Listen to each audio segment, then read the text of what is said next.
Hi, everybody. I guess we're going to get started. So good afternoon here in Toronto to everyone. For those of you who don't know me, my name is Sheila McElwraith, and I'm a professor in the Computer Science Department at the University of Toronto, a Canada CFAR AI chair at the Vector Institute here in Toronto, and also an associate director at the Schwartz Reisman Institute for Technology and Society, which of course is sponsoring this great seminar series. Jillian Hadfield, who's our director, is on extended work travel right now, and she sends her regrets, but she'll be back in a couple of weeks. So first, I wanted to say welcome. Welcome to the first of what I hope will be a season of engaging and enlightening discussions in the 2022-23 SRI seminar series. It's great to see so many friends and colleagues I was bantering with a little bit before we got started, as well as a number of first-time attendees to the series, which is really exciting for us. So tell your friends, everybody's welcome. We're trying to create community here and create broad community. So I'd also like to extend our welcome to those of you who are attending from SRI space in the Mars building. And I understand there are about 7 people for today, but our talks are predominantly virtual this year, but we are trying to create a community within our space in the Mars building. So before we begin today, we want to take a moment to acknowledge the land on which the University of Toronto operates. For thousands of years, Toronto has been the traditional land of the Huron-Wendat, the Seneca, and most recently, the Mississaugas of the Credit. These and other Indigenous peoples across Turtle Island developed complex and effective governance systems based on respect for all life and the intelligence of the natural world. Today, this land is still home to many Indigenous people who are working to reclaim their rights to self-determination and self-governance, and we're grateful to have the opportunity to live and work on this land. Although we may all be joining from different places today, we encourage you to reflect on the history and relations of the land that you live on and work. A few logistics before I begin, before we begin the talk. As I think everyone knows, this session is being recorded. Julie Shah will be speaking for about 45 minutes, but as long as she needs. And aside from small clarifications, I think we're going to try to ask you to pose questions after the talk. And we'll have about 20 to 30 minutes after the talk for Q&A. During the Q&A portion of the seminar, we encourage you to use the raise hands function in the Zoom meeting controls to ask a question. I know there may be some of you who don't have audio, and if you don't have audio, certainly pose your question in the chat because somebody will be monitoring the chat as well. So on to our talk. So it's my tremendous personal pleasure to introduce today's speaker, Julie Shah, who's an associate professor in the Department of Aeronautics and Astronautics at MIT, and director of the Interactive Robotics Group at CSAIL, which is the computer science and AI lab at MIT. Julie is expanding the use of human and cognitive models for artificial intelligence and has translated her work to manufacturing assembly lines, healthcare applications, transportation, and defense. Before joining the faculty at MIT, Julie worked at Boeing Research and Technology on robotics applications for aerospace manufacturing. She's been recognized with the National Science Foundation Faculty Early Career Development Award and by MIT Technology Review on its 35 Innovators Under 35 list. Julie earned her degree in Aeronautics and Astronautics and in Autonomous Systems from MIT and is a co-author of the book, What to Expect When You're Expecting Robots, The Future of Human-Robot Collaboration. Julie is highly accomplished along a variety of different dimensions, and it's our pleasure to have her with us today. Without further ado, please join me in welcoming Julie Shah. So Julie, the floor is yours and welcome. Thank you so much. Thank you so much for having me. I'm delighted to be here with you all today. I'll go ahead and share my screen and then share a little bit about the research that I've been doing over the past few years with colleagues here at MIT and elsewhere. So I'm a professor at MIT in the Department of Aeronautics and Astronautics, and I lead the Interactive Robotics Group as a part of the Computer Science and Artificial Intelligence Laboratory. And I focus on developing machine intelligence that enables more seamless collaboration between people and machines. So we've worked in developing collaborative robots that work alongside people to build planes and build cars, in intelligent decision support to support other experts such as nurses and doctors in managing hospital units and supporting pilots in doing mission planning. And we work on making robots and machines more effective team members. And I really enjoy that good teamwork is good teamwork, whether it's in an operating room, it's in a cockpit, or it's like cooking a meal with your partner in the kitchen. And so the vision behind my lab's work is to be intentional about developing computing that augments rather than replaces human capability. And over the past number of years, there's been increasing unease and concern about the growing role of robotics and its relation to human work. So, some worry that technologies will reduce opportunities for the next generation.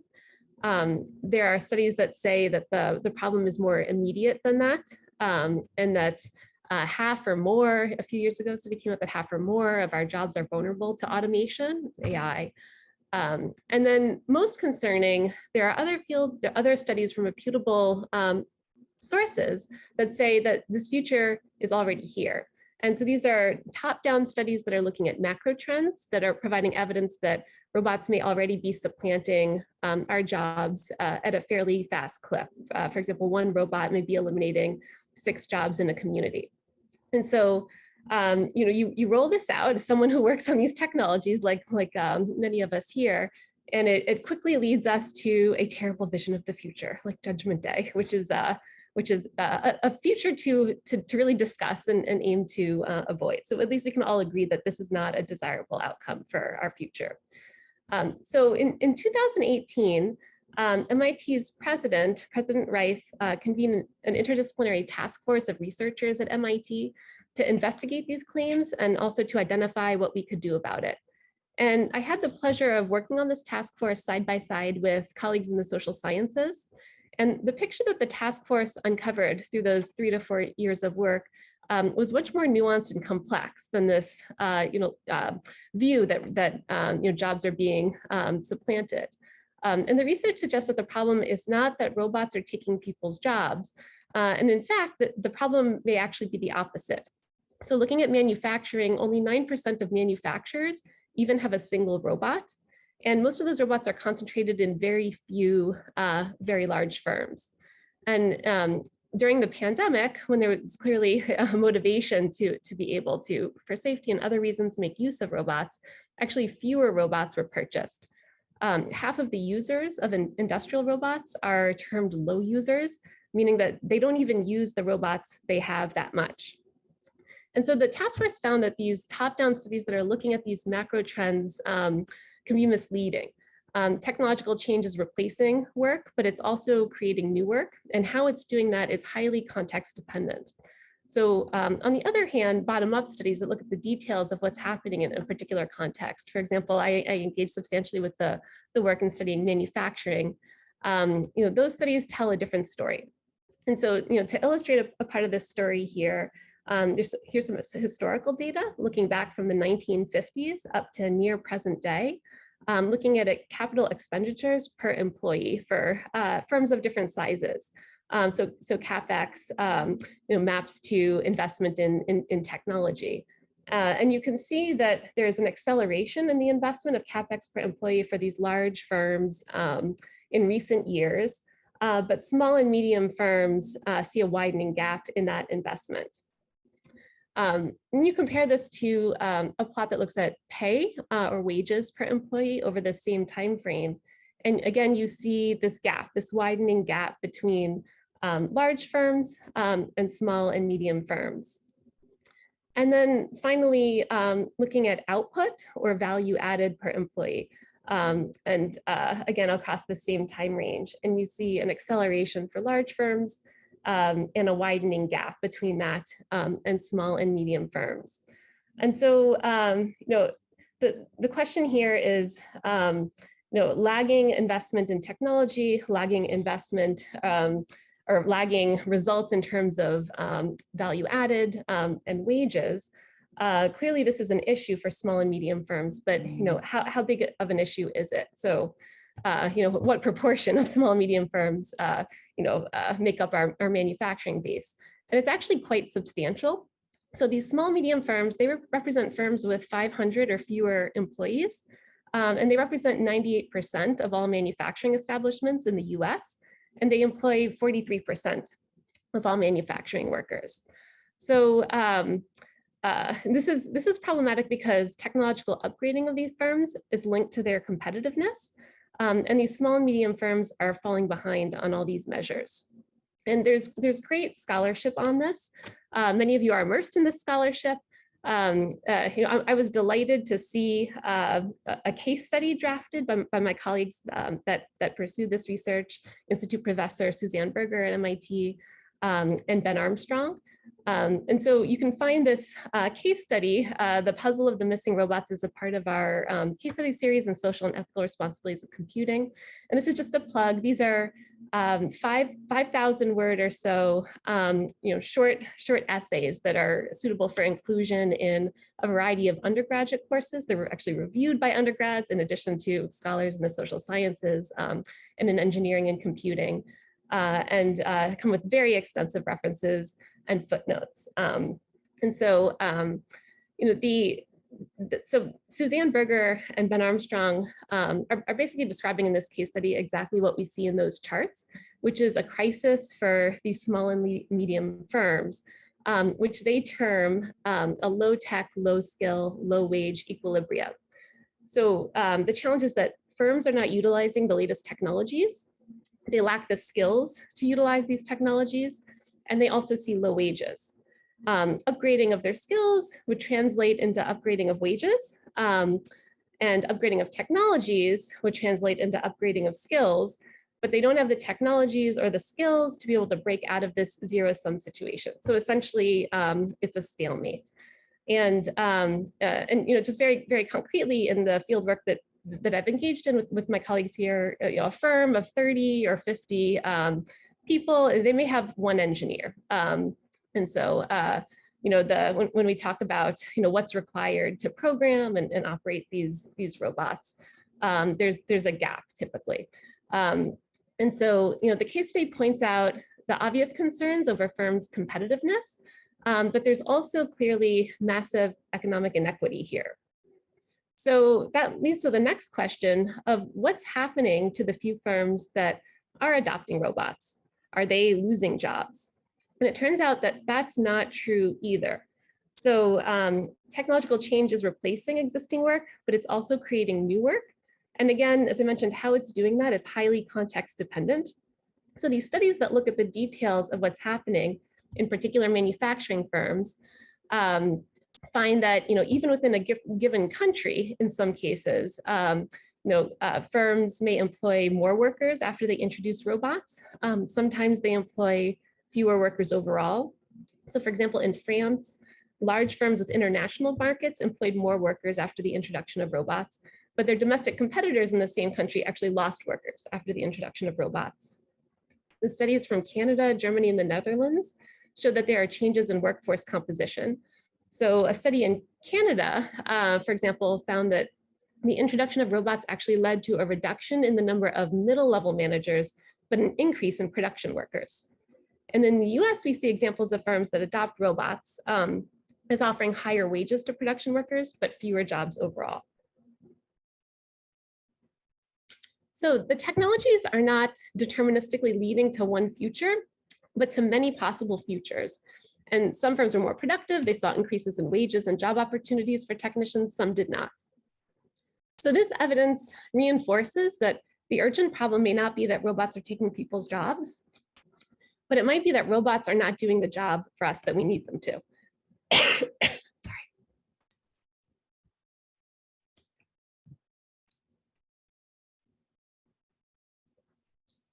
Okay, so now let's switch over and talk about the capabilities and limitations of industrial robots. So we can talk about kind of 3 eras in the use of robotics for manufacturing that characterize the relationship between humans and robots. So era 1, I call don't go there. The manufacturing robots are unwieldy, they're locked in cages, separated from people. Era 2, we can think about it as kind of get out of the way. So this is the era where I've spent most of my career. Robots are freed from their cages, but humans and robots are kind of sharing space, uneasily. And ultimately we have to choose which is doing the work. And so that choice is ultimately zero sum. And then era 3 is the alternative, which we can talk about today. And so I'm representing this third era with a question mark because how we shape this third era is really up to us. And so I'm going to talk about what in my view is needed to move us from this zero-sum paradigm to this positive-sum paradigm, to look at how we can harness the relative strengths of humans and robots to accomplish what neither can do alone. Okay, so in this era one, we have robots that are locked in cages, and there are clear winners and losers to this approach. So manufacturers that have high volume, the ones that can standardize their work, the ones that have long runs, they're the winners here. So automotive was able to automate much of their build process with these era one industrial robots. But other settings that were more complex and dynamic, for example, aerospace, where I worked at the beginning of my career, much of the work done in these small and medium shops, there's really no fixed tasking, at least not in the type that you can program easily for a robot. And so these small and medium firms, for example, they have this high mix, low volume. It's much easier just to tell a person how the job needs to change from day to day and hour to hour than it is to reprogram a robot. And as a result, these systems were really not widely used or practically useful in these settings.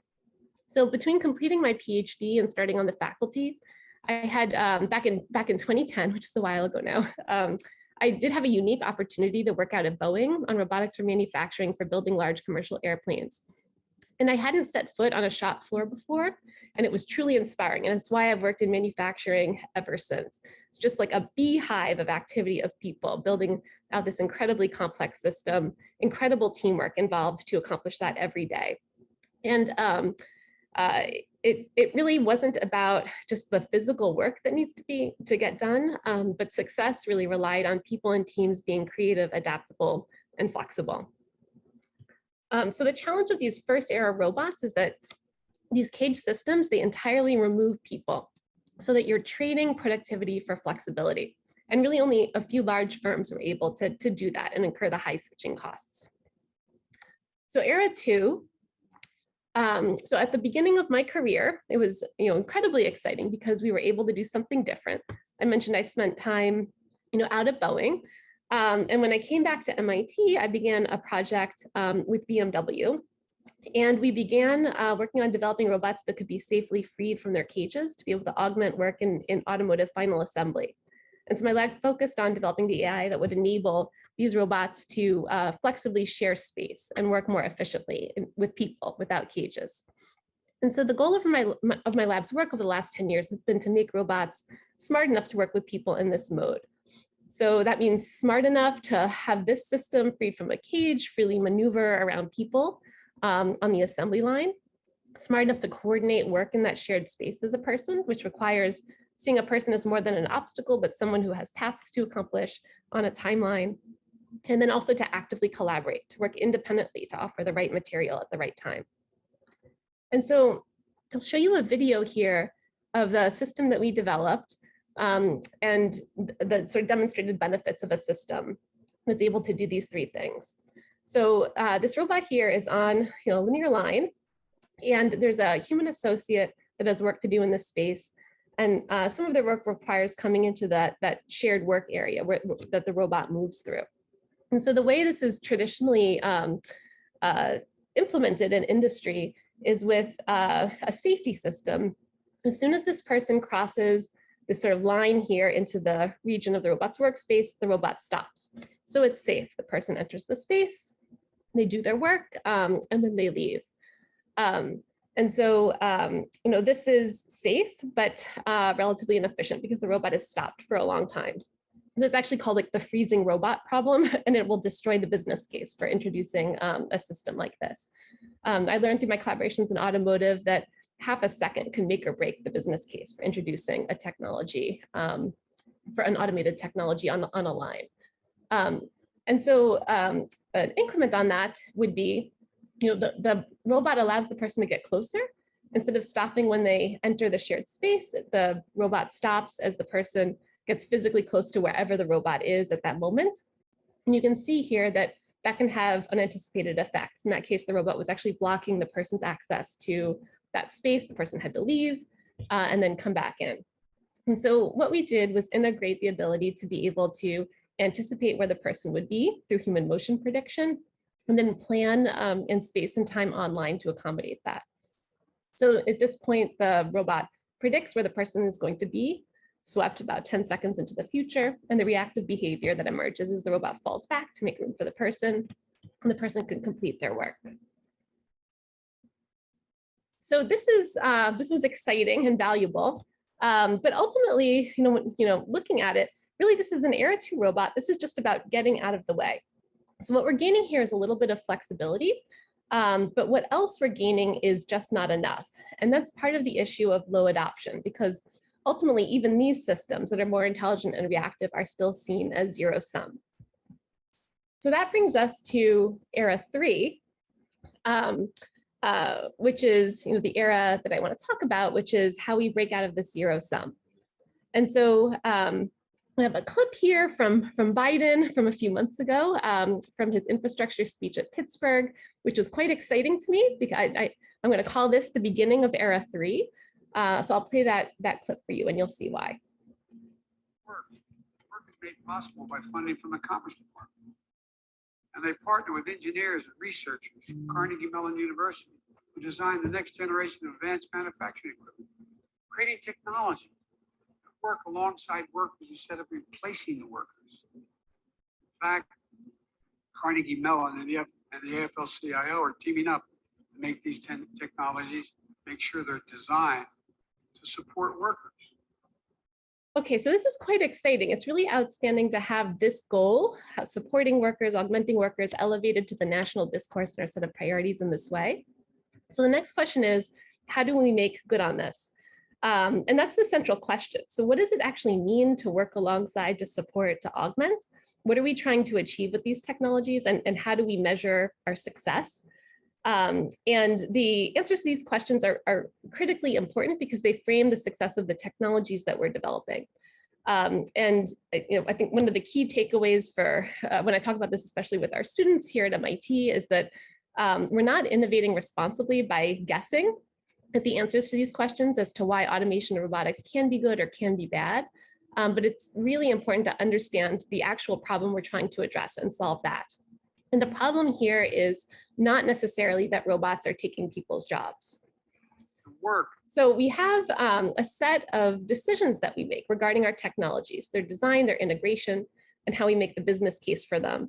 And these choices affect productivity, they affect quality, safety, as well as other considerations.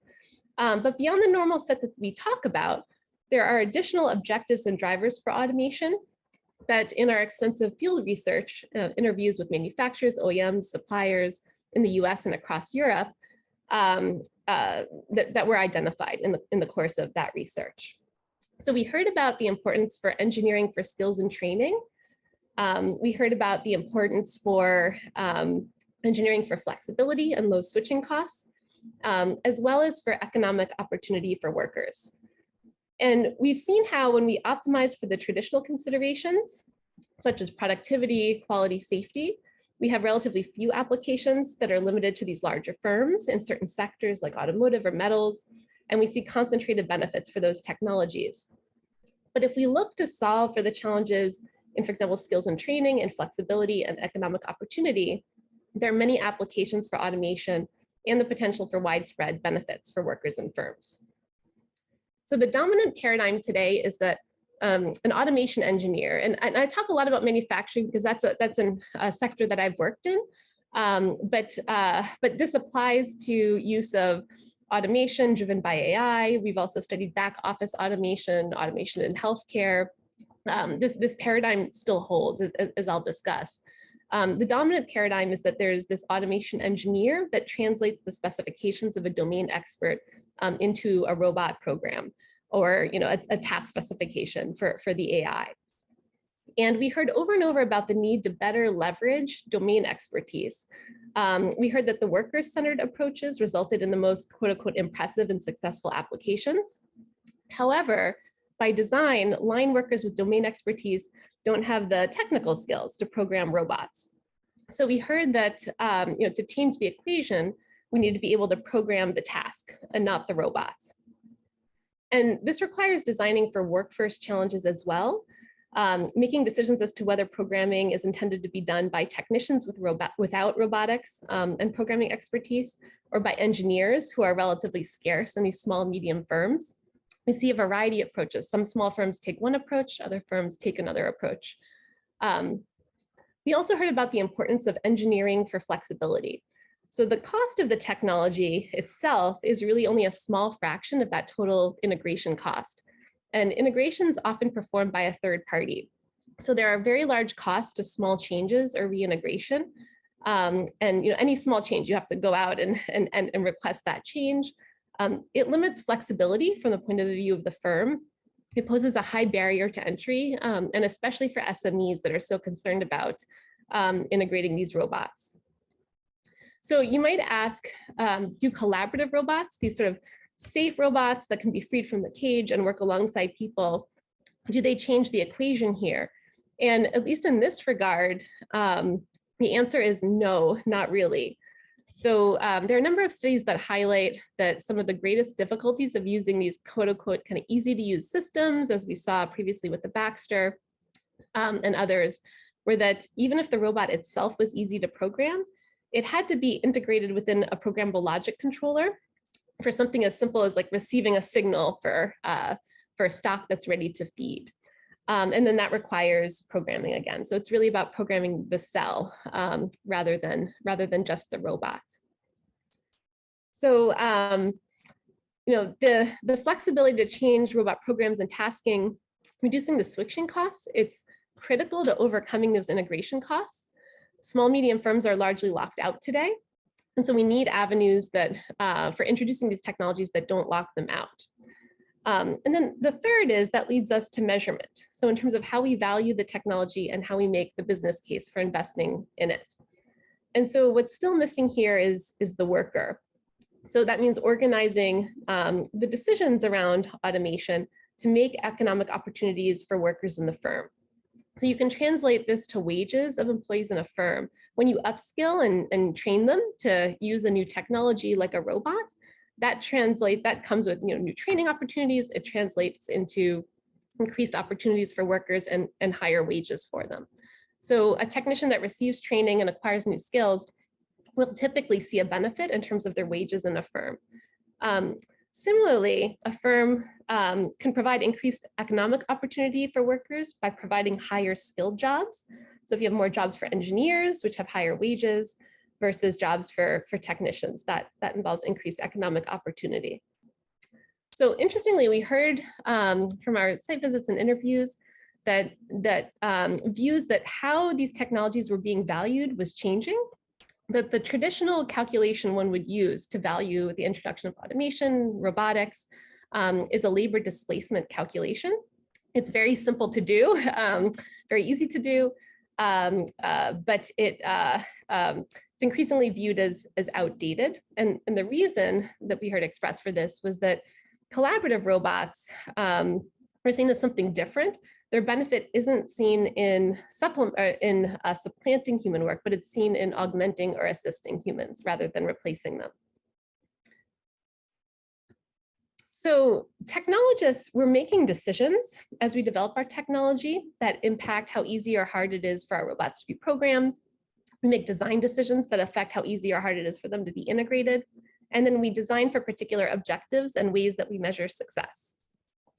So that brings us back to, what should we be optimizing for and what does success look like? So is it the traditional metrics of, say, productivity, safety, quality, sort of bundled as a category I'll call traditional metrics? And what would it look like alternatively if we were to solve for these alternate metrics, skills and training, flexibility, economic opportunity? And in terms of what positive sum looks like, moving away from zero sum but to positive sum, it would be like a win-win-win in all these categories. And so what technology, from my view as a technologist, what role does technology play in achieving this future? And so what I'll do is briefly outline 3 technical challenges in enabling this sort of like win-win-win. So the first technical challenge requires that we address the challenges around who designs the task in the robot program. The second is around who integrates it and configures it. And then the third is question of like, who does the robot work for? In other words, how do we measure success? And I'll show that I'll illustrate the challenges and then show that they're solvable. And as I mentioned before, much of this talk is focused on manufacturing because that's where a lot of the data is. But these challenges that were raised in this bottom-up research are echoed across a variety of other domains, again, from back office automation to automation in healthcare. So these challenges are not just central to the future of work in manufacturing, but to many other arenas where we're introducing automation, whether it be physical robots or AI. So the first question, who designs the task in the robot program? So there are options here and trade-offs. So on one end of the spectrum, we have like low code, a low code approach. On the other end of the spectrum is a high code approach. So a low code approach uses technology that's designed for minimal programming expertise. And the idea is to let the technician or the office worker configure and operate the automation themselves. And the motivation here is that these office workers or technicians, they're the one with the best knowledge of the process. So it makes sense to aim to empower them to use the automation. And many firms will say they envision an ideal scenario where a technician shifts from a role of performing a task manually to operating the automation. And then eventually the firm is able to lever that worker's time and attention to operate multiple work centers or multiple systems. So alternatively, in the high code approach, the firm aims to roll out automation that's highly configurable, and engineers take on this job of rolling it out. They experiment, they do re-engineering of the process to try to make maximum use of the automation's capability. And ultimately, the firms envision that this approach leads to reduced reliance on the need for technicians. So when you compare these head to head, the high code approach is seen as offering better chances of the biggest productivity gains because of that opportunity for extensive re-engineering of the process. In contrast, the productivity gains of low code may be more marginal. Like the old adage, if you automate a broken process, you just end up with an automated broken process. The low code requires less in terms of skills and training, and so it's possible for technicians to undertake it. And the incremental training of technicians is a positive because it results in increased wages and economic opportunity. So in contrast, the high code approach requires extensive skills and training, and that engineers are doing the work, but it also may afford more economic opportunity overall because engineers have higher wages than technicians do. And whether you go this low code or high code route, on its own, it doesn't necessarily constrain flexibility or how easy it is to modify or adapt the robot programs. That depends very much on other sets of decisions around integration, which we'll come to in a moment. So there's no simple solution here. There's trade-offs, there's pros and cons for each firm to wrestle with, and maybe dependent on their particular workforce composition and challenges. And so next, what I want to do is look at the technology challenges of starting with these low code solutions for programming robots and dig into why they're challenging, why it's challenging to program robots in practice, and then show that these challenges are solvable and can change the calculus here, why a firm might move towards low code versus high code. So, so I run a robotics lab, so here are my robot videos. I can't get through it, without a few more robot videos. So, why is it so hard to teach a robot to do something from demonstration? We're going to do a simple task here, which is more complex than it initially seems. We want to teach a robot with one demonstration like this to scoop beans or marbles from one bowl to another.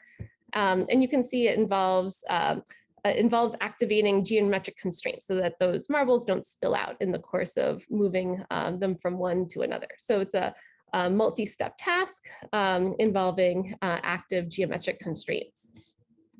And one of and there's various approaches we can use to learn these controllers. So dynamical systems controllers would be one example with nice results. And we want to be able to take these human demonstrations and learn a policy. But via that one human demonstration of how to scoop, you're likely to run into challenges. So you can see here, if you knock all the marbles out, the robot tries to complete the action, but the ultimate goal is not satisfied. It has not succeeded in putting any marbles into the other bowl. And so that single demonstration doesn't tell the robot how to recover at the task level, how to implement reactivity at the task level. And so there's a variety of techniques we can employ, coupling this sort of kinesthetic teaching from demonstration with higher level direction to the robot on the logical specifications for completion of the task. So we can either learn from demonstration or directly specify the logical specification for what it means to be successful. We want to reach, scoop, transfer, and we want to re-scoop if all the beads drop, from the spoon. But even this on its own, with this additional information, isn't sufficient for success. You can see here, based on the learned controller, if it sees something slightly out of distribution, strange behavior can emerge. And it just so happens there's this part of the space here that if the robot happens to be perturbed into it, it will always drop the beads. It will always drop the marbles. You can see it ends up in this type of live lock. It'll keep picking it up, but it'll drop them all, pick it up, drop them all. For someone who's not a robotics expert that can't directly inspect the motion control policy, this is very baffling. And there can be many of these types of edge cases or corner cases because you're trying to learn from such little input with so few examples. And so the idea here, the thing that can sort of change the game, is to be able to integrate machine intelligence that supports someone who's not a robotics expert to easily refine the task level and motion control policies without the sort of engineering work that's typically required today. And so this is a technique developed out of our lab called temporal logic imitation to be published at Coral, where once the robot sort of experiences this type of disruption that results in planned failure, it prunes and modulates the motion control policy to ensure that that same error is not repeated.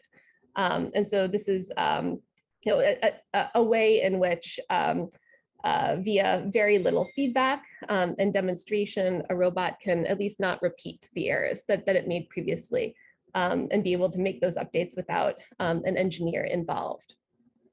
And so the ultimate capability here is a system that is highly robust to both motion and task level disturbance. So that's showing you motion level here. It's going to scoop the beads. If it's disturbed and it loses all its beads or all its marbles, it will employ sort of the task level reactivity.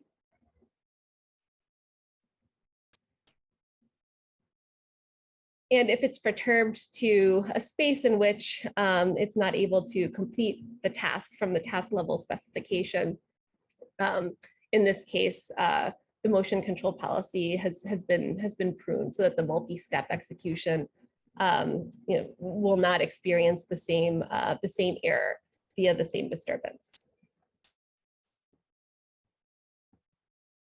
Okay, so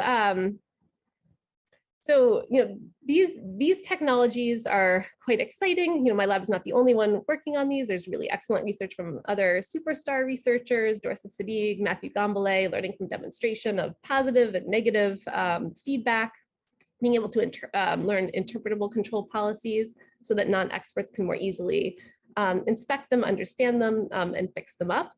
And there are also a number of startups in the space that are pushing and pursuing these low-code solutions.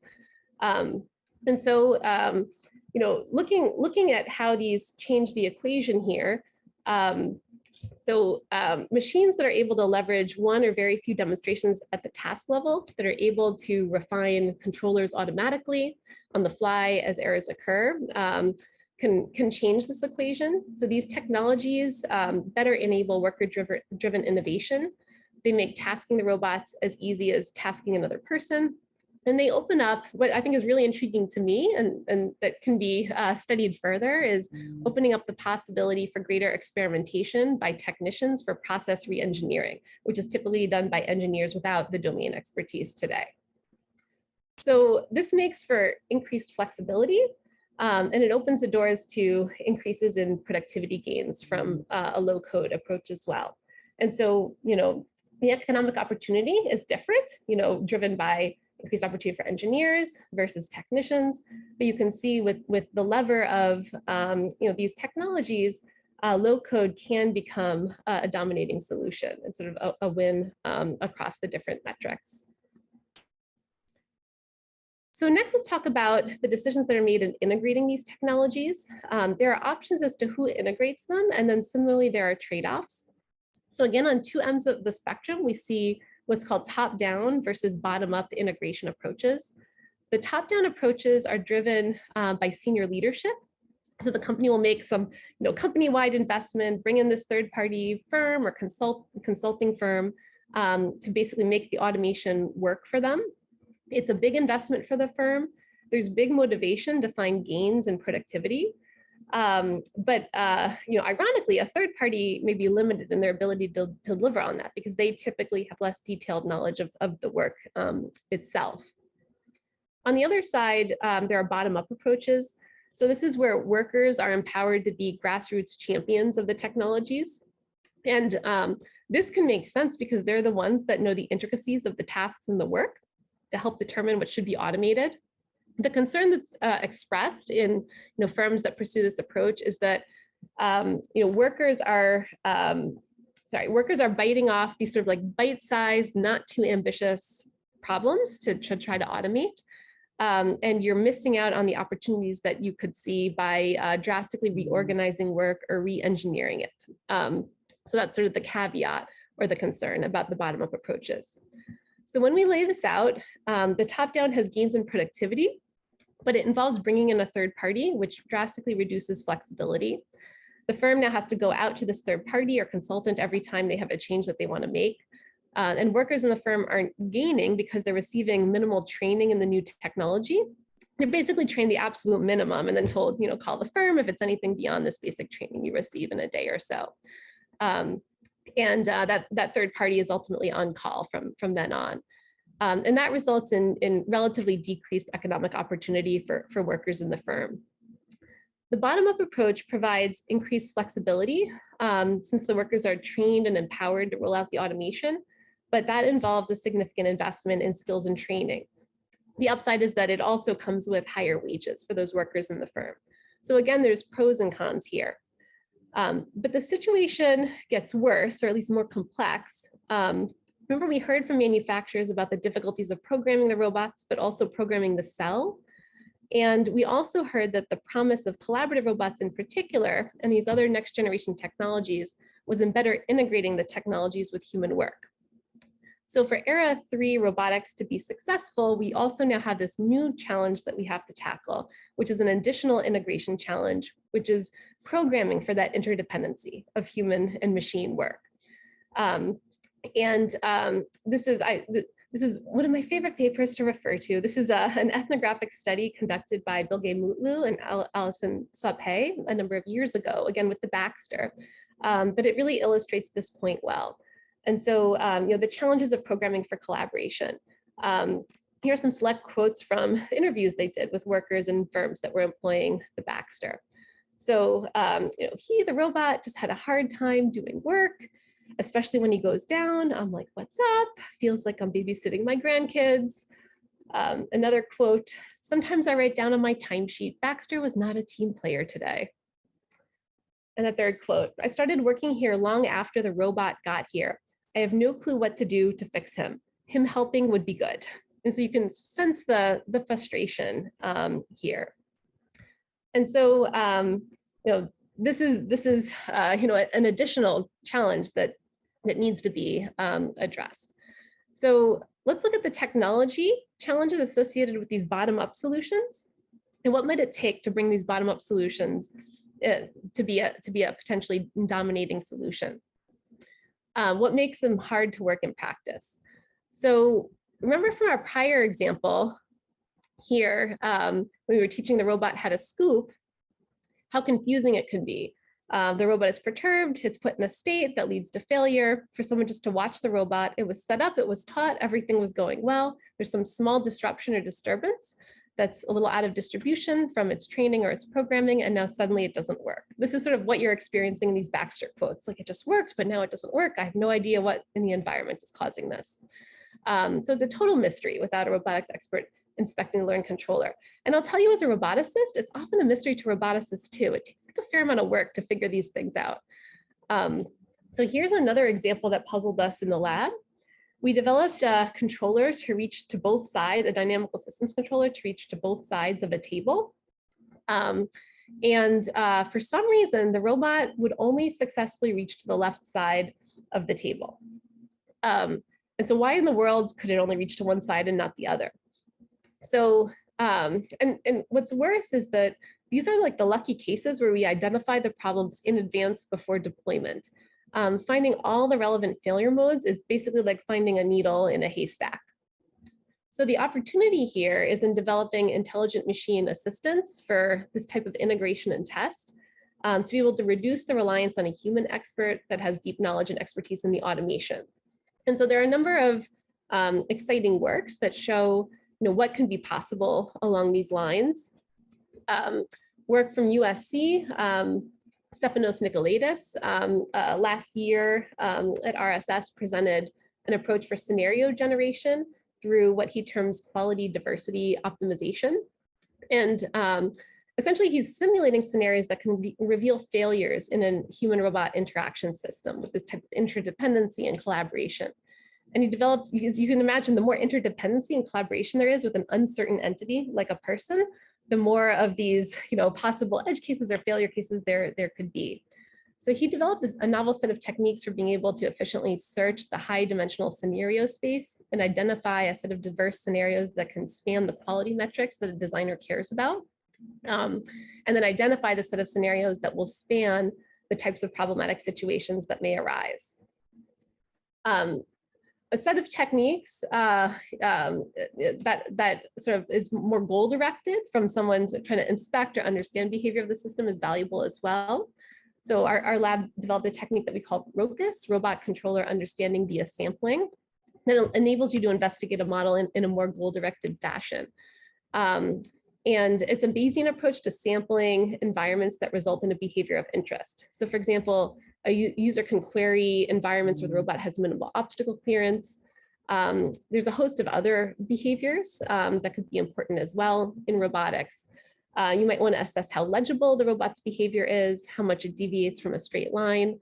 And any behavior metric can be used as long as it's computed as a value over a trajectory in this approach.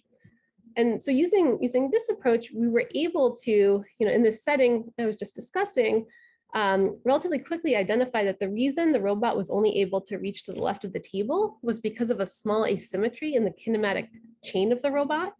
There was a slight increased difficulty of maintaining the required obstacle clearance when reaching to the right. So from using this inspection technique, we were able to make a small modification in the allowable obstacle clearance, and then suddenly the robot, with no changes in the controller, was able to reach to the right. So when you uncover one of these problems during execution, you'd like to be able to fix it right then and there. And many of the challenges are not just with the robot program, but as I mentioned, programming the interdependency between the robot, other machines, and people. And so there's also an exciting set of techniques that are being developed for making these types of changes to robots programs and their logic and online as the robot is executing, as a person is working with it. So I'm a particular fan of Bilge Mutlu's work at University of Wisconsin-Madison in situated live programming for human-robot collaboration.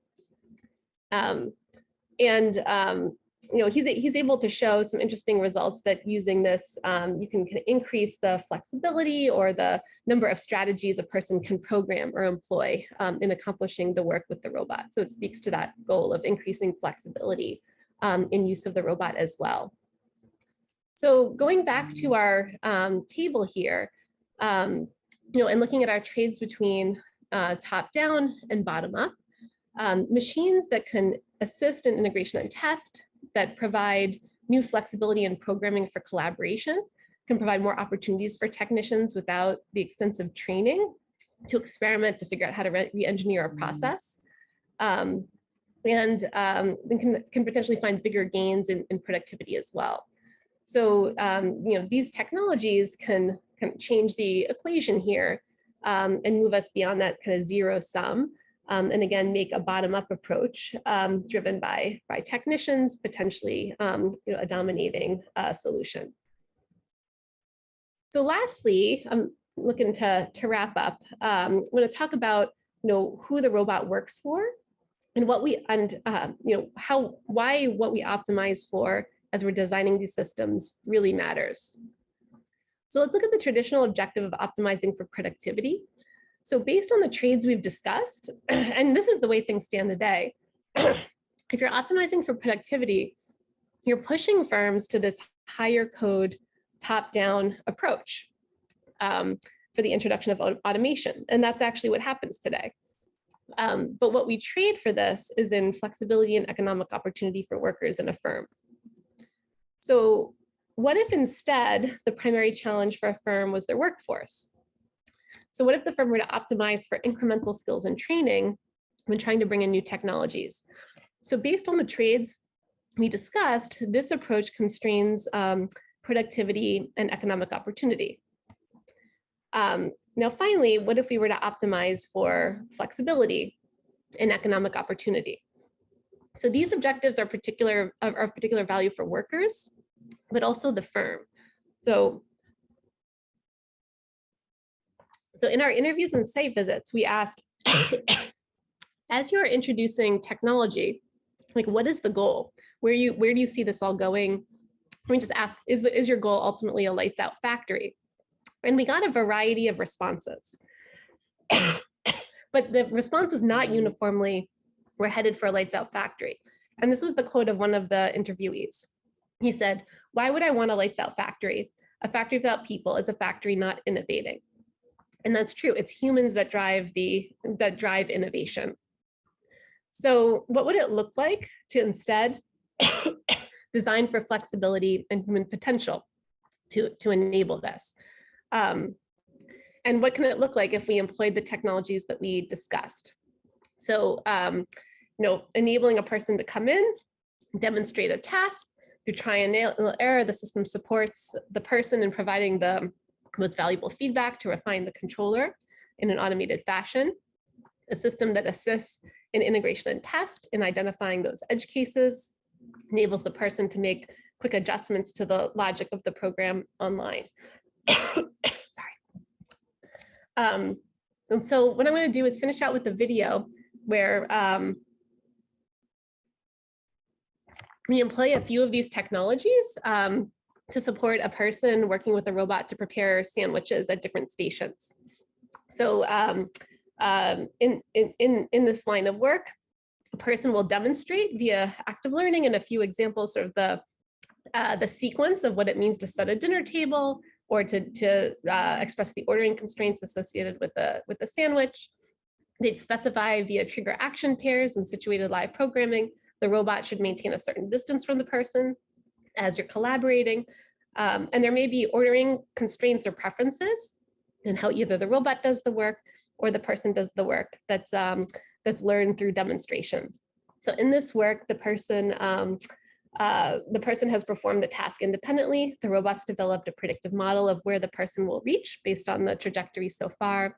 And the robot plans online to help in preparing the meals by pouring juice at stations that are far from the person, so that the robot doesn't conflict with the person. If the robot is unsure of what the person will do, the robot communicates to try to reduce its uncertainty. Hey teammate, let's make some meals. I will pour juice. Please make and wrap the sandwiches. Let's start.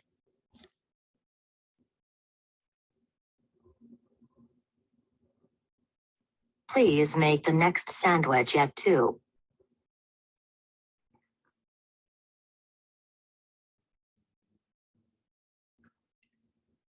So the robot here is planning with the POMDP, an update rate of 0.3 seconds. The state space is size of on the order of a few million. So it's doing motion planning, not just task level planning, and collaborating with the person. It's maintaining a belief over where the person is going to reach next based on the person's motion. and is resequencing and planning around the person online based on its updated belief on where the person will reach. If it's highly uncertain of what the person will do, it'll explicitly command the person to go to a certain station, as you saw right at the beginning. And if it's somewhat uncertain, it'll provide an update itself about what it's going to do so that the person I can am use that. pouring juice at 3. So in that case, though, it was somewhat uncertain where the person was going to reach next, so it provided a status update about what it was going to do. Those communications are folded into its action space, so it's also deciding every 0.3 seconds whether to communicate. So its silence gives you a good indication of the I am pouring juice at 4. I am pouring juice at 4. Of the high quality belief it's maintaining. In that case, you can see it repeated its communication because after the first communication, it was still somewhat uncertain where the person would go. So it's quite exciting to see like these lines of research begin coming together in my lab and in I others' finished labs. pouring juice.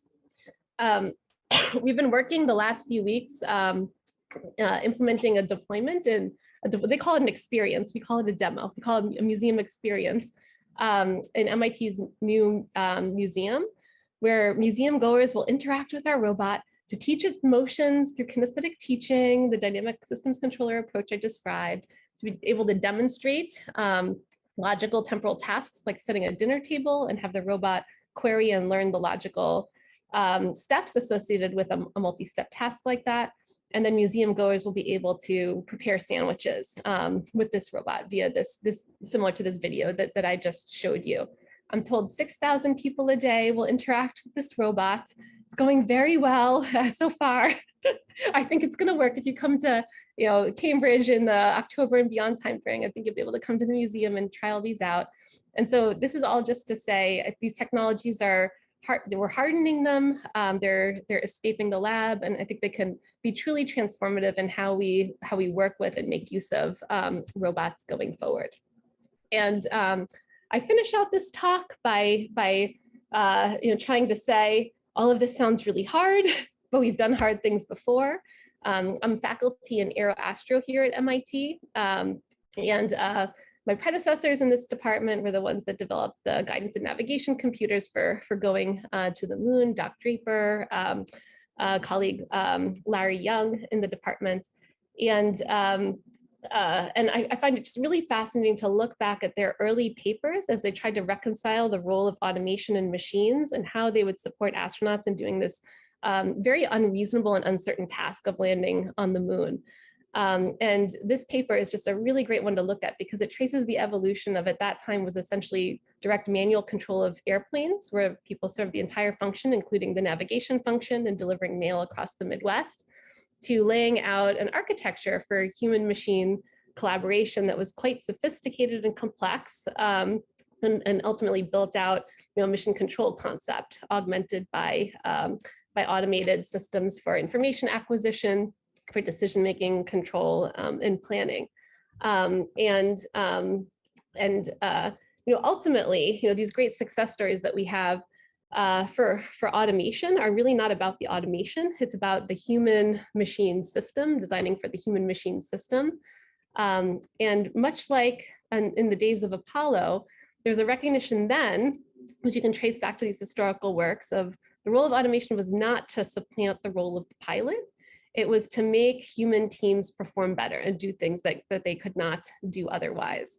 And so, that leads us back to this. So thinking about how we frame sort of our moonshot in the value and the objectives of these technologies, and what would it mean to solve for flexibility, our workforce challenges, and economic opportunity, and the different view that could lead to for the role of automation in the future of work.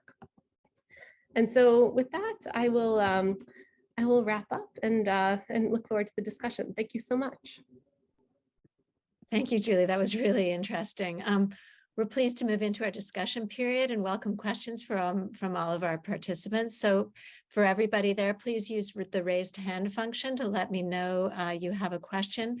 And I think maybe if Avi put a question in the chat and also has his hand raised. I think he got up first. So Avi, the floor is yours. Why don't you ask the first question and then we'll move on. I see there are other hands that are up. We'll move on to other people. Thank you. Okay, thanks. Thanks, Julie. That was really interesting. I love what you're doing. I'm trying to understand I'm an economist, so I'm trying to understand the economics of it. Like, I love the engineering of it.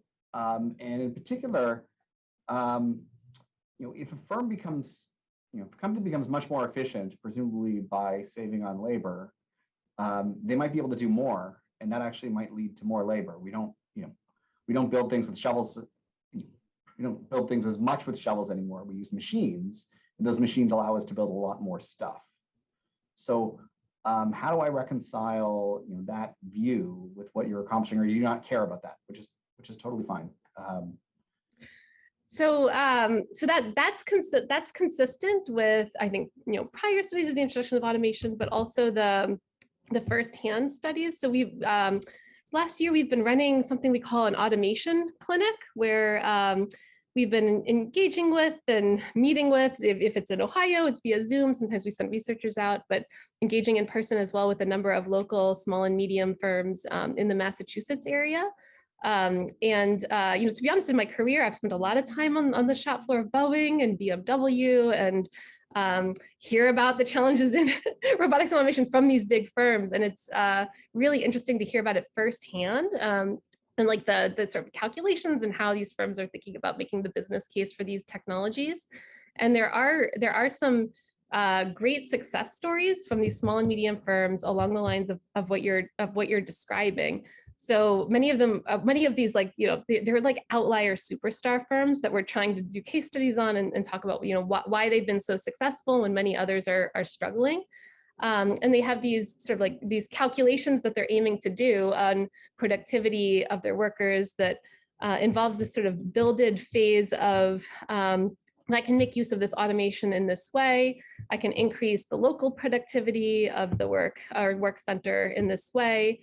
But they all, and it seemed futuristic to me coming from aerospace supervisory control, but they all talk about upskilling their technicians to move on to be able to handle multiple work centers. So one technician overseeing multiple work centers levered by this automation, with some very impressive examples of small firms being very successful in this way. It's like doubling their number of employees and vastly increasing their productivity, increasing the wages of their employees because they are seeing more value. And then in particular, in Ohio, one of these firms is now doing this sort of like evening academy for other firms, where they're kind of like consulting with friends to show them how they did it so that other firms can kind of like follow this model. It's very exciting and very inspiring. Just to follow up on that, so those, I love those stories. Aren't they putting their competitors out of business and making a whole bunch of people lose jobs?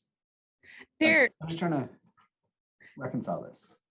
So are they putting their competitors out of business and making other people lose jobs?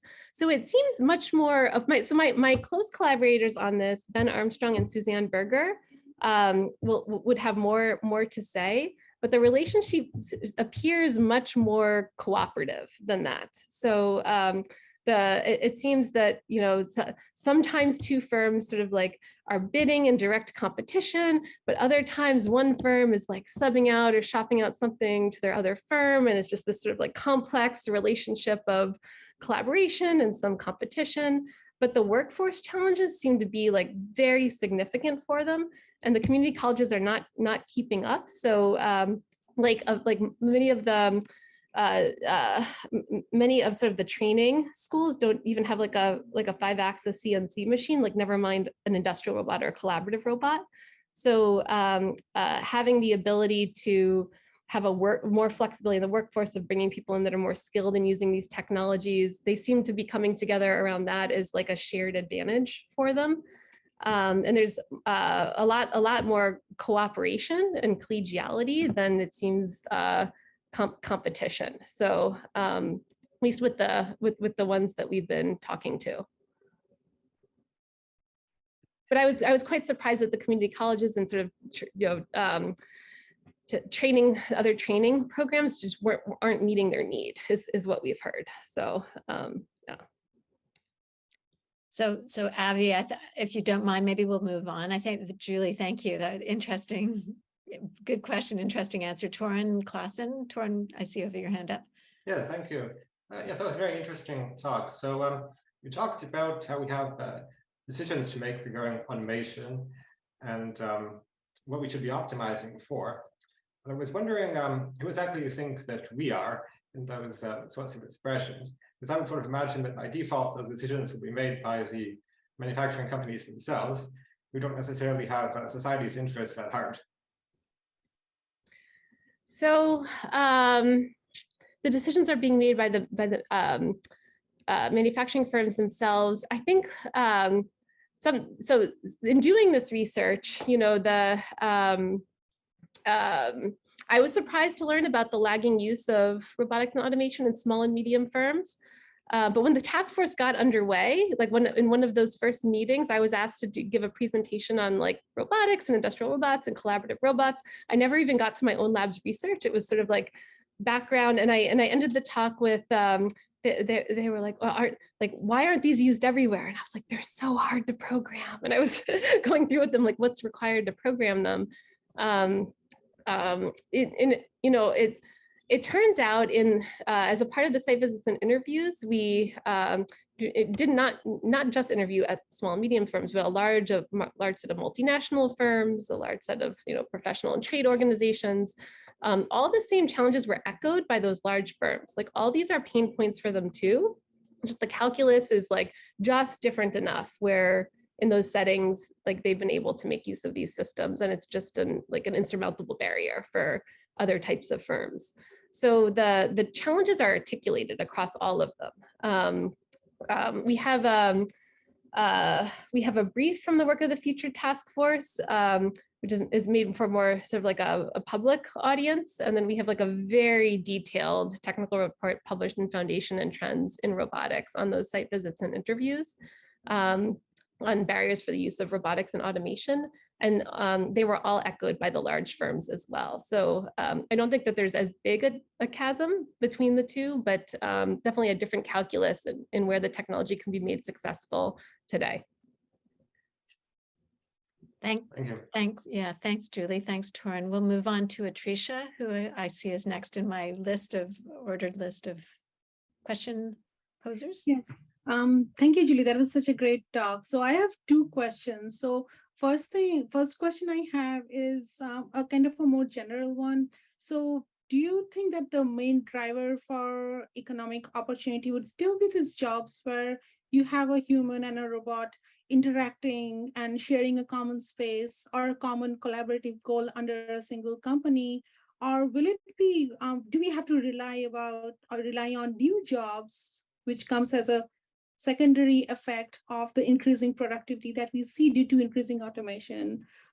So, I mean, like, what are we banking on? Is kind of, I wanted to get your view on that as like the first general question. And the second one is, in one of the slides you showed about different perspectives of different companies, and what do you think would be the main differentiating factor between companies who say that, well, we envision a completely lights out factory, as opposed to some other companies who want to upskill their labor force? So is there something you found which was kind of differentiating those companies in their perspective? So yeah, those are my two questions. Yeah. So for the first question, let me know if one avenue in answering it I'm going down is the one you meant, or I can switch gears to a different one. For the use of these systems, and even if you think about collaborative robots, so a collaborative robot is like an ill-defined term, actually. It's sort of like an umbrella for a number of different types of technologies, but something it maps most easily to is a robot that can operate without a cage around it. And there's many different ways of accomplishing that. It could be just like a very lightweight robot, and if it bumps into you, it's very compliant, so it doesn't hurt you. Or it could be like with a fancy sensor system, so that the robot can slow and stop as a person nears. Whatever type of robot it is today, very, very, very few of them are being used to do interdependent work. They're essentially being used to like coexist and do work near people. So on an automotive final assembly line, It's nice that they don't have to cage and separate and structure the work for a robot, but they can put a robot like right on that line without a cage. But that robot is just like sitting at a point on that line, like doing work, and a person is next to it doing independent work. And that's like the predominant mode that these robots are used today. There's very, very few deployments of them that are really interdependent, where the robot is like assisting or augmenting or kind of like collaborating with a person. So it was very interesting to me to hear that, from this research, that the value seen for these systems is in their integration and augmentation of human work. And then the question that they went to next was, but it's very hard to make the business case for that. It's not a labor displacement calculation. And the way that some of the bigger firms do it is through like very extensive simulation, which is like small firms aren't going to do. But it requires much more sophisticated simulation to make the business case. And then it's like very hard technologically to actually use a robot in that way, like they're working very dependently with people. So, but nonetheless, even with these more simpler uses of collaborative robots, the number of robots in the collaborative robot category is increasing very, very rapidly. So many of them are being sold. And so that's an interesting trend that's continued over the past few years. I think there's a lot of promise for these technologies, but there's just like there's also like technological gaps, and there's gaps in terms of the ability for people to use them. One small firm we visited, he told us that he had worked with a few third-party integrators for a few of their robot installations, and they'd gone like well enough, but they had to keep like, video conferencing with them if the robot needed to be rehomed, and it was like such a pain. And he said, like, I just need to teach my people how to fish.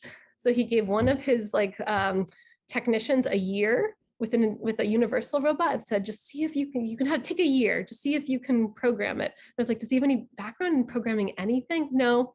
So he's like learning from scratch how to program, then how to program a universal robot, and then have it do real work in their shop.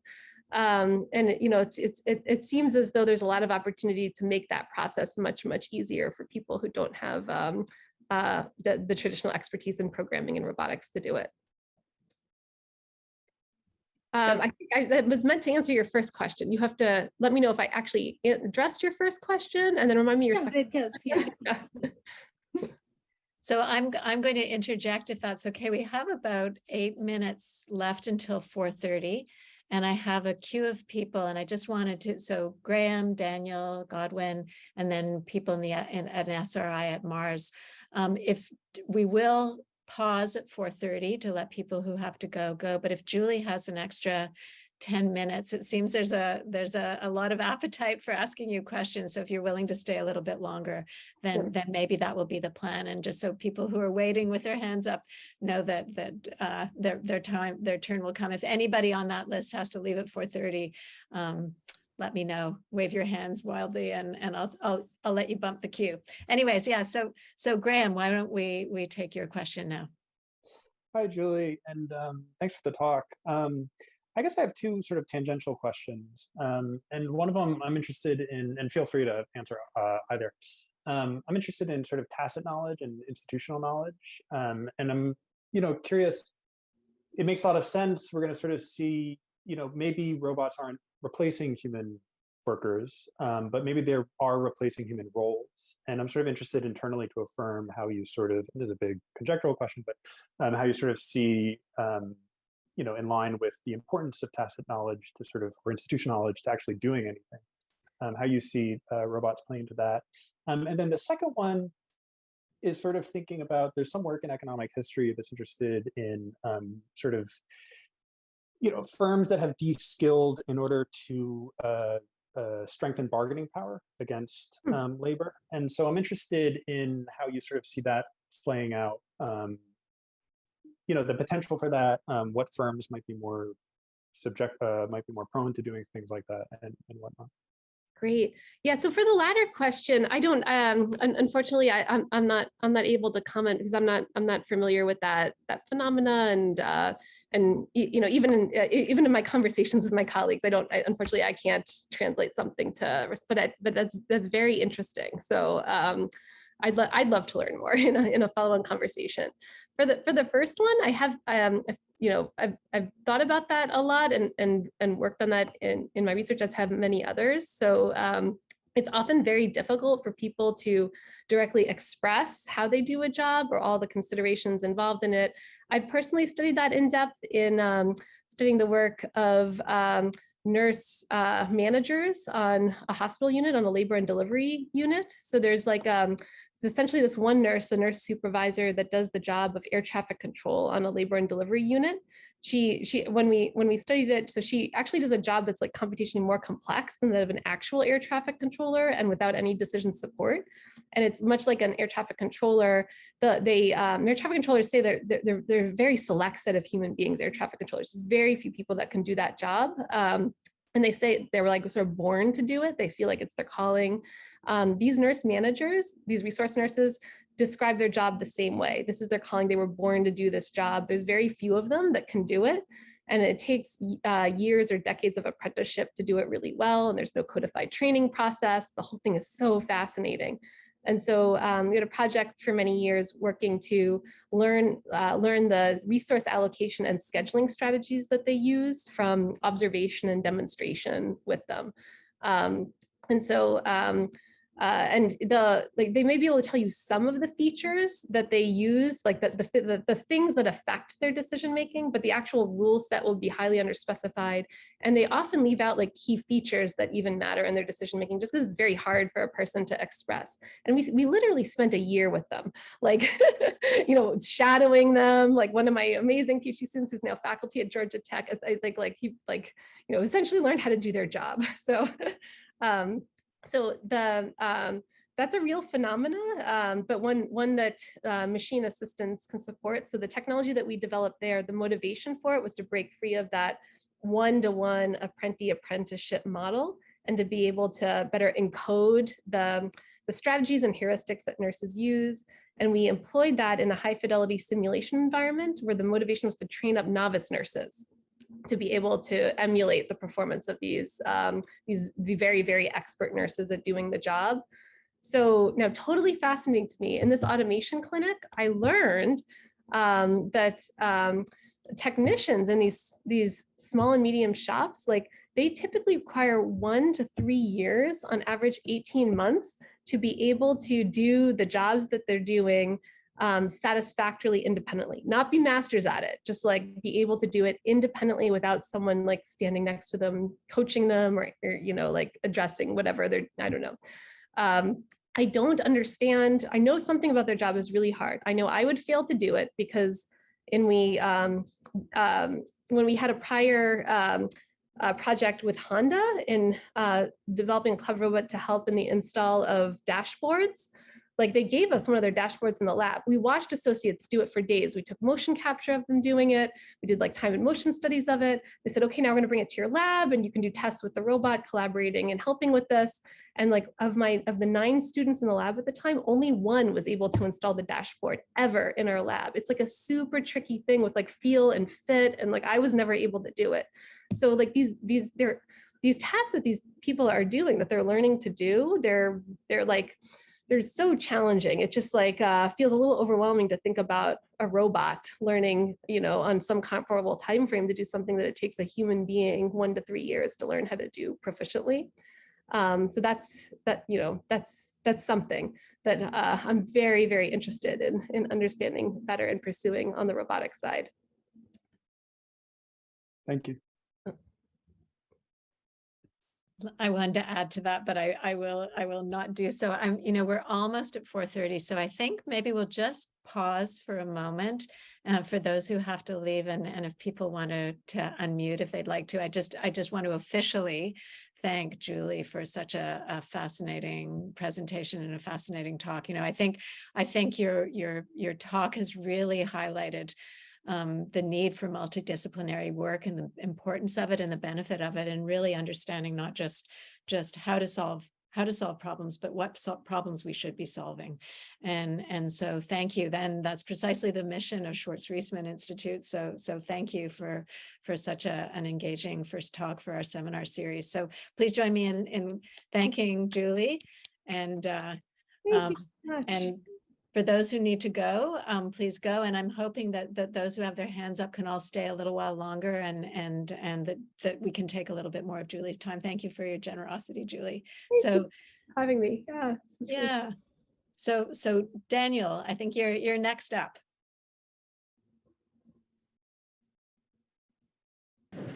Yeah, I'm also here at SRI, so I have my hands up twice somehow. Yeah, thank you, Julie, so much. I'm a PhD student at the Vector Institute doing AI research. And the thing that struck me most about your talk was the need for a flexible user interface for like bottom-up approach of having factory workers being able to specify the task and being able to flexibly change the task. And something that I've experienced in my work recently is the amazing advancement in like deep learning to generate code for my research, like short lines of code that are very useful, as well as text for my thesis. And so I'm wondering what your thoughts are on natural language and deep learning as an input for flexible teaching and task specification, or if you're more interested in visual teach and repeat or some other approach, because the prior mentioned have some weaknesses. Yeah. So your interest is also my interest. I have this really exciting collaboration. Yes, and yours too. Yeah, but there's promise, but there's also nothing but more problems. So I'm excited. I have a new collaborative project with a new faculty in our department, Chu Fan, who works in verifiably safe learning and control. And we have a new project where she's now trying to bridge the gap of, she comes with logical specifications like LTL, and to leverage these large language models to be able to better translate natural language into those specifications. But the challenge is that, even for an expert that understands these logical specification languages, it's very, very hard to realize your intent in writing out the specifications, even for an expert in that language. And then the sort of imperfectness, or the sort of more flexible way humans use natural language, and then translating that into this much more sort of codified logical form, there's going to be gaps or elements that don't meet the person's intent. And so what's really interesting to me is how you make transparent to a layperson, not an expert in that language, for the machine, what the behavior implied by how it's translated that natural language, and how you close the loop to enable a person to refine. Just like any feedback system, if you're you might miss the set point that you're going for to start, but if you're closing the loop, it doesn't matter as long as you can as long as you can get it to what you need. But how you close the loop and support a person in that refinement process is really interesting to me from a research perspective. But on the translating of natural language, Chuchu's aiming to leverage these large language models. And she gave, I can't remember which one she used, but she just gave it a few examples of translating natural language into LTL, like no fine tuning of this model, just a few examples. And it did a bizarrely good job, I'll just say. So there's definitely promise there. It's really interesting. Yeah. Yeah, it's very interesting. I think it might be the end game is a natural language input. Yeah. Yeah, I think there are lots of different modalities, and I think that and I agree with you. Language is critical. We've been doing a lot of work in this area as well. But I also think that robots have modalities that humans don't have. So and if we can exploit some of those sensory capabilities, like infrared, for example, that even humans don't have, that we may even be able to do better. It's an interesting question.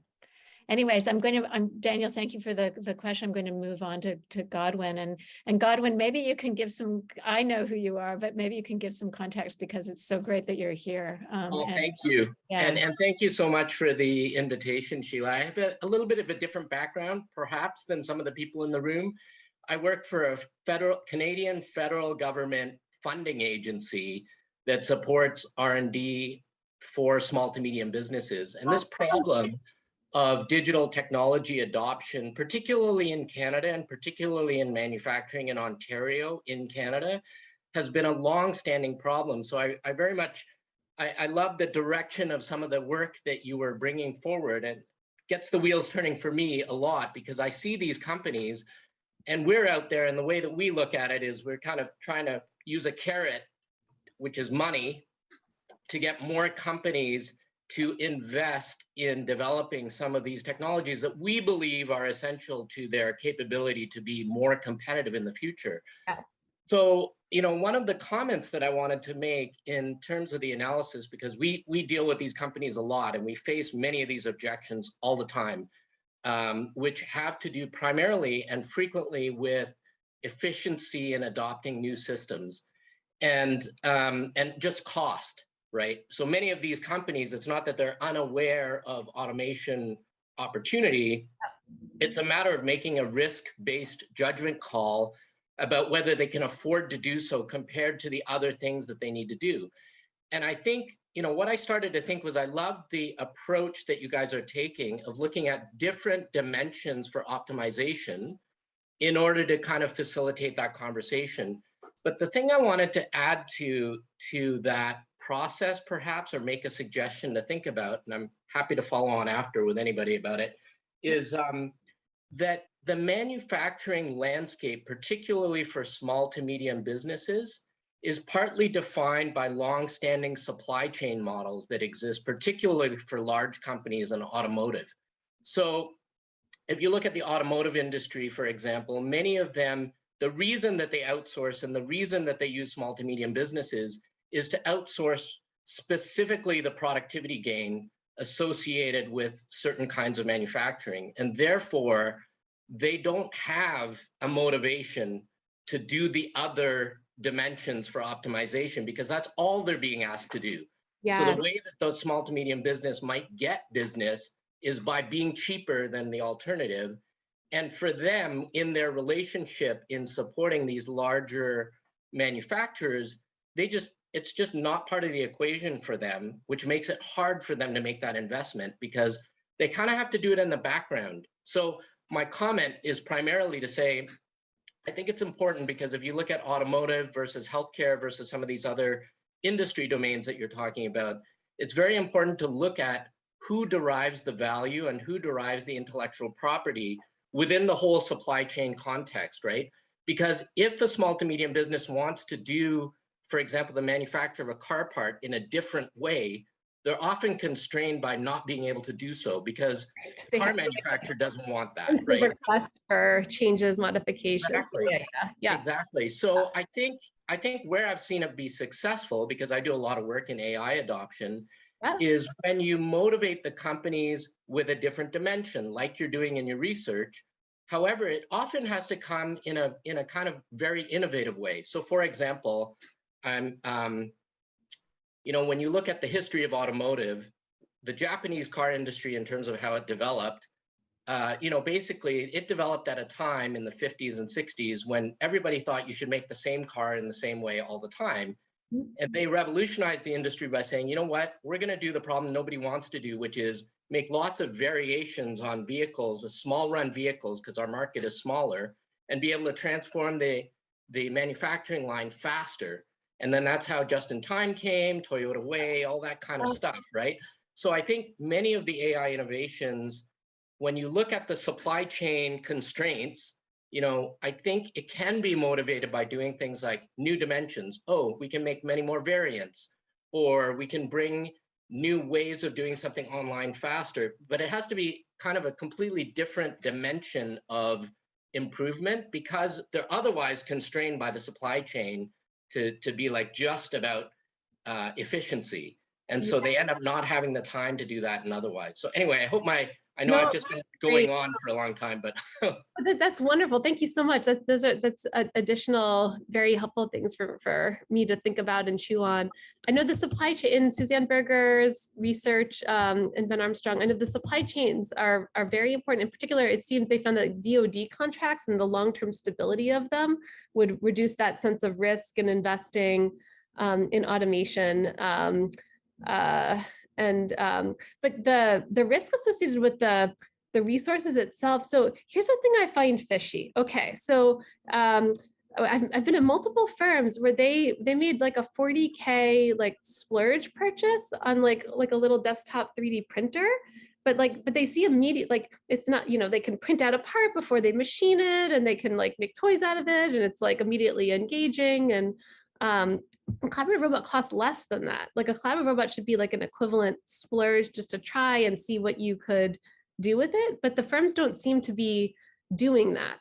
you're right. And I think some of it is the mindset. Also, you have to look at the economics, I think, of the way that small businesses think.